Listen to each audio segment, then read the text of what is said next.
Hello guys! Good afternoon sa inyong lahat. Welcome back to my YouTube channel.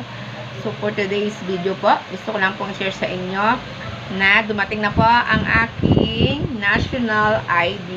So ayan, dumating na po siya. Ang nakalagay po dito ay na-receive siya ng July 19. July 19. Pero ngayon po ay, hindi ko alam kung saan nakarating tong July 19 na stamp. Pero dumating po siya sa akin last week, September 8. So buksan na natin. Titingnan ko lang kung maganda yung itsura ko sa picture kasi 'di ba kalimitan kapag meron tayong mga ID, nag-iiba yung itsura natin. So hindi ko na matandaan, parang naka 1 year na to na kinuha. Parang May last year to kinuha. So almost 1 year siya bago nakarating dito sa ating bahay. Ayan. Wow, maganda yung picture ko mga kaibigan. So ayan na siya. Ito yung laman ng ating ng ating sobre. So maganda yung picture niya, hindi masyadong tsak. So iniba ko kasing picture, kakaiba yung mga mukha ko, parang hindi ako.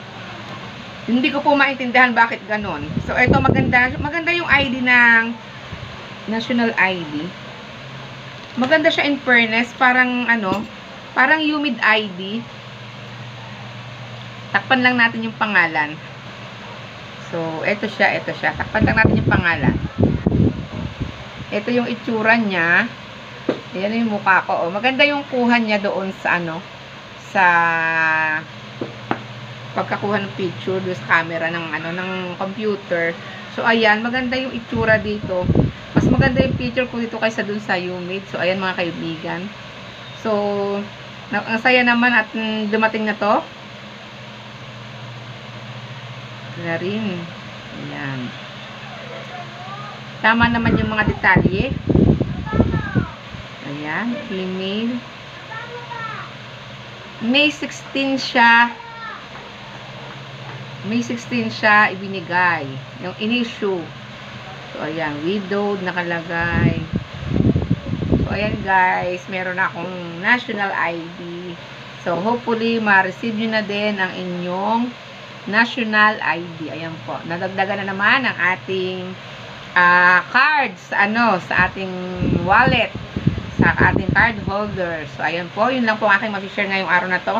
Maraming salamat po sa panonood. Mag-ingat po kayong lahat. And sa mga hindi pa nakasubscribe, huwag niyo pong kalimutang i-like, mag-comment, at i-hit ang notification bell para lagi po kayong updated sa mga i-upload kong video.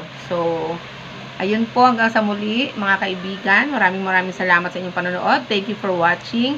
Keep safe everyone. Goodbye. Bye-bye. See you on my next vlog.